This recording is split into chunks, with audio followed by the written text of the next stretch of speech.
بسم اللہ الرحمن الرحیم۔ السلام علیکم میرے سب پیارے پیارے بھائیوں کو اور بہنوں کو۔ آج اتوار کا دن ہے اور حسب معمول میں جو ہے آپ کی خدمت میں حاضر ہوں۔ سورہ النساء کی 40 جو آیتیں تھی وہ پڑھی تھی۔ آج ہم 41 سے شروع کریں گے انشاءاللہ۔ تو میں پڑھتا ہوں۔ تو کیا حال ہوگا ان نافرمانوں کا جب ہم لے آئیں گے ہر امت سے ایک گواہ، اور ہے حبیب ہم لے آئیں گے آپ کو ان پر گواہ۔ سو یہاں پر اللہ تعالیٰ کتنی خوبصورت آج ہے، آج کے لیے ہم جس سے شروع کر رہے ہیں۔ اللہ تعالیٰ یہاں پہ اپنے نبی صلی اللہ علیہ وسلم کی عظمت کو بیان کر رہے ہیں، اس کی عزت دے رہے ہیں کہ ہم جو ہے ان نافرمانوں کا کیا ہوگا جب ہم ان میں سے ایک گواہ لے کے آئیں گے، اور پھر نبی مکرم ہم آپ کو ان پر گواہ لے کے آئیں گے۔ ہم کتنے جو خوش قسمت ہیں کہ ہم ایسے نبی کی امت میں سے ہیں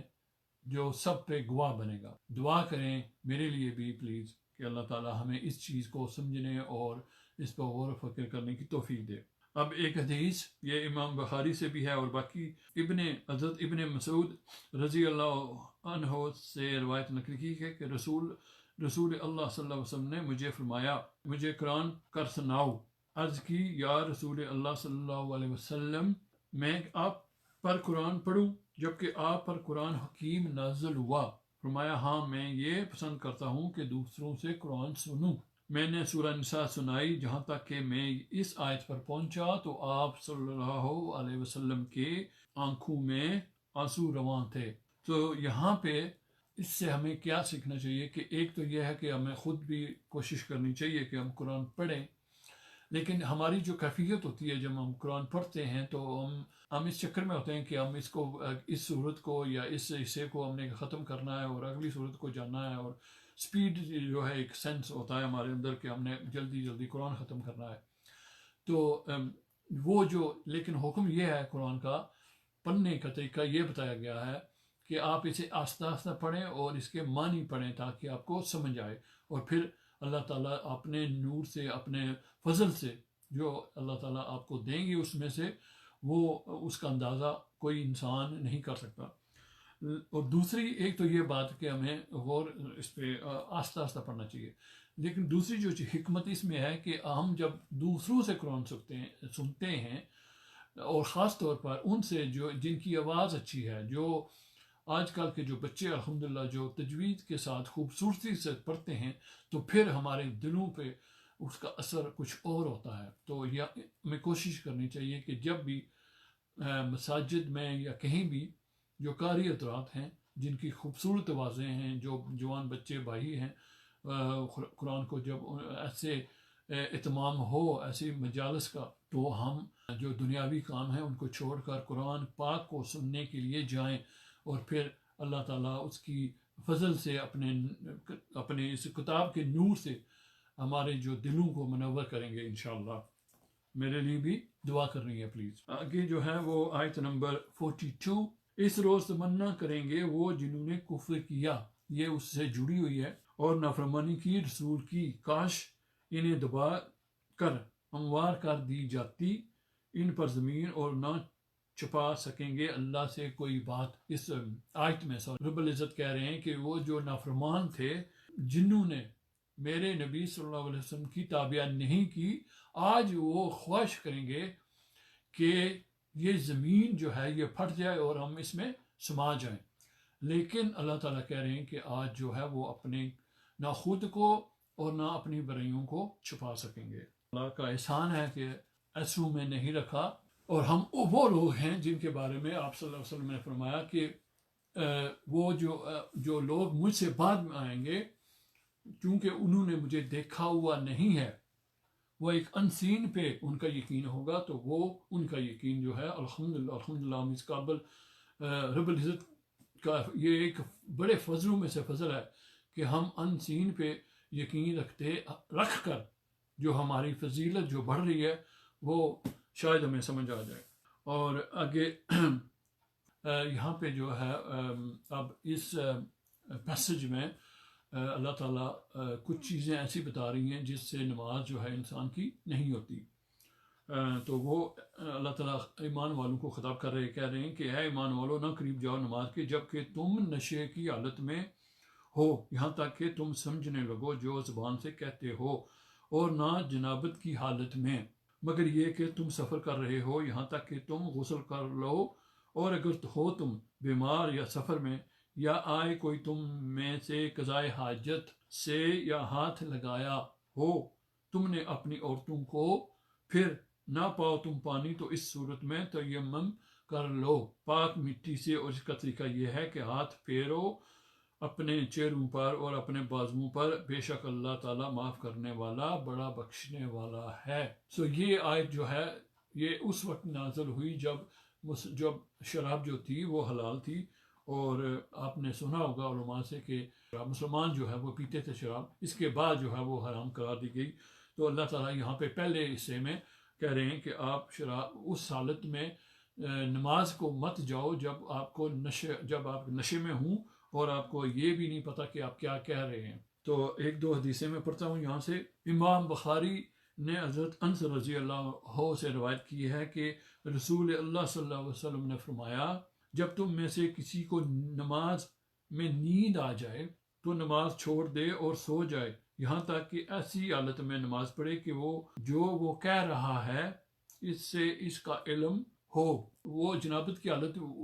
یا تو ہے کہ آپ کو ویٹ ڈریم کی حالت میں ہیں آپ نے بستری کی ہے اپنی زوجہ کے ساتھ تو اس سے بھی لہٰذا جب آپ پھر یہ ہے کہ آپ جو ہے وہ قضائے حاجت سے مراد یہ ہے کہ آپ پیشاب سے فارغ ہوئے ہیں تو اللہ تعالیٰ کہہ رہے ہیں کہ اگر آپ غسل کے لیے پانی میسر نہیں ہے اور وضو کے لیے پانی نہیں ہے تو پھر تیمم کر لو پاک مٹی سے تو پھر اللہ تعالیٰ کہتے ہیں کہ اللہ تعالیٰ معاف کرنے والا اور بخشنے والا ہے یہاں پہ بہت ساری چیزیں ہیں لیکن ایک دو چیزیں الحمدللہ میں شیئر کرنا چاہتا ہوں جو ہم روزمرہ زندگی میں جو ہم دیکھتے ہیں جب ہم مساجد میں تھے اور اللہ تعالیٰ میں نصیب دن کرے وہ جب ہم پھر مساجد میں ہوں اور جمعے کی نماز اور باقی نمازیں جو ہیں انشاءاللہ وہ ہم پڑھیں گے رب العزت کی توفیق کے ساتھ تو ایک دو چیزیں جو دیکھنے میں آتی ہیں وہ یہ ہے کہ جب کبھی کبھی انسان جو ہے وہ لیٹ مسجد میں پہنچتے ہیں تو وضو جو ہے چونکہ جماعت جو ہے وہ کھڑی ہونے والی ہوتی ہے یا کھڑی ہو چکی ہوتی ہے تو وہ جلدی جلدی وضو کرتے ہیں اب جب جلدی آپ وضو کرتے ہو تو پھر ہو سکتا ہے اس میں رسک ہوتا ہے کہ کوئی جو ارکان ہے وضو کا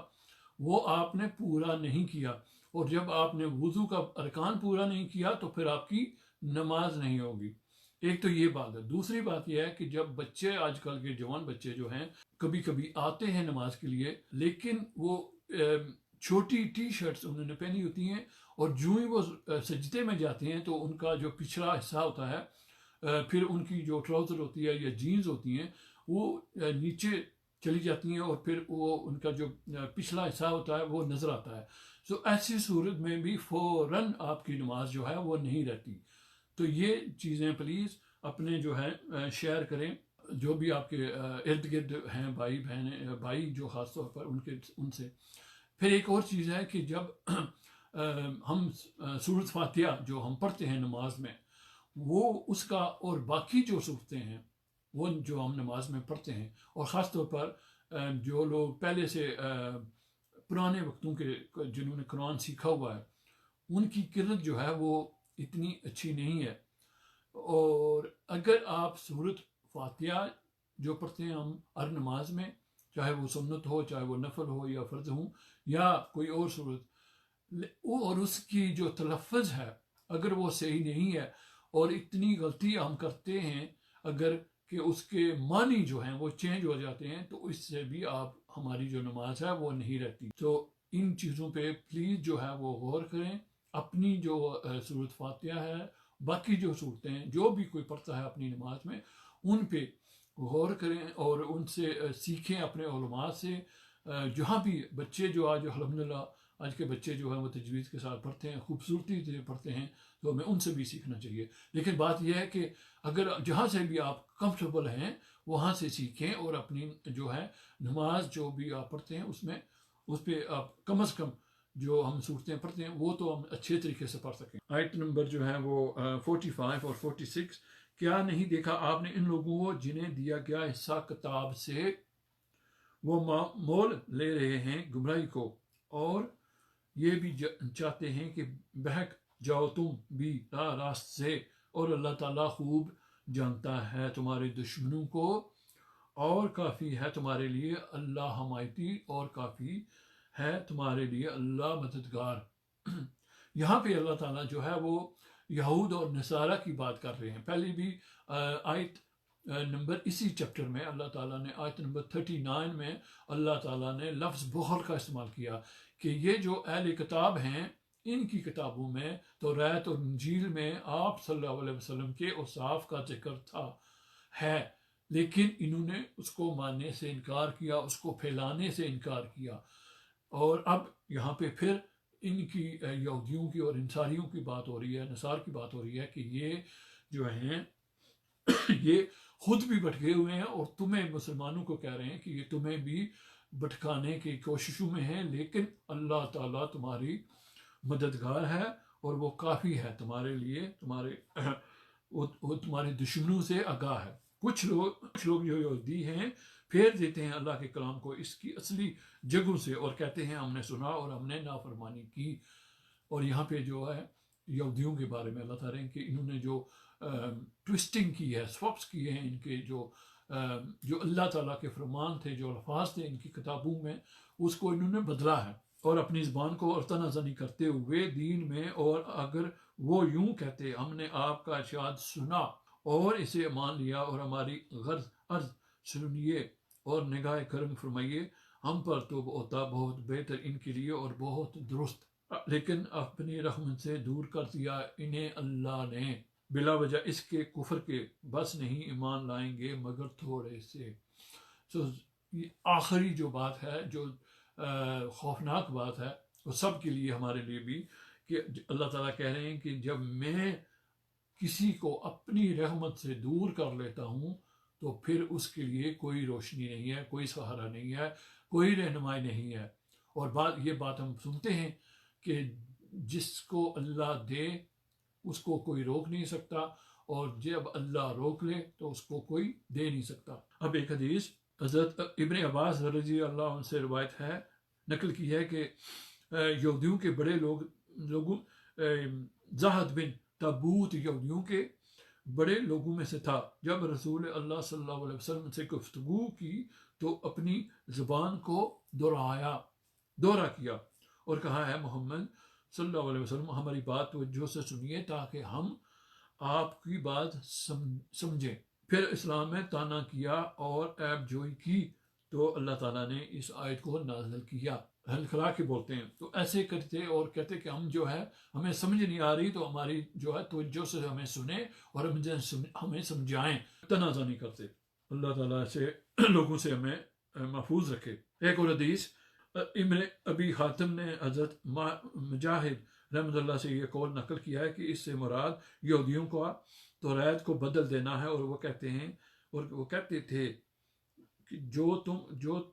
تم کہتا ہے ہم اس کو سنتے ہیں اور تیری اطاعت نہیں کرتے، اور جو آپ کہتے ہیں وہ قبول نہیں کیا جاتا، اور وہ بات کرتے وقت زبان کو دوہرا کرتے ہیں۔ ان کے لیے موضوع تھا کہ یوں کہتے سنیے اور ہمارے رعایت کیجیے، آپ ہمیں بات سمجھائیں، ہم پر جلدی نہ کریں۔ میں روز کہتا ہوں اور آج پھر کہوں گا کہ اس ماہ رمضان میں جب یاد اٹھائیں تو سب کو یاد کریں، مجھے بھی اپنی دعاؤں میں یاد رکھنا۔ ہمارے جو بھی بہن بھائی جہاں کہیں بھی ہیں، جس حالت میں بھی ہیں، نیک خواہشات کے ساتھ، جو مانگتے ہیں، جو نہیں مانگتے، جو مظلوم ہیں، جو بیمار ہیں، جو کہیں دنیا کے حالات آپ ماشاءاللہ سمجھتے ہیں، جانتے ہیں، سب کو اپنی دعاؤں میں یاد رکھیں، اور کوشش کریں کہ اللہ تعالیٰ اس مہینے میں جو باقی کچھ دن گنتی کے رہ گئے ہیں، اللہ تعالیٰ ہمیں زیادہ سے زیادہ جو ہے وہ سمیٹنے کی توفیق دے۔ میرے آج کے لیے اتنے، میرا گلا بھی سوکھ رہا ہے۔ برحال السلام علیکم ورحمۃ اللہ وبرکاتہ۔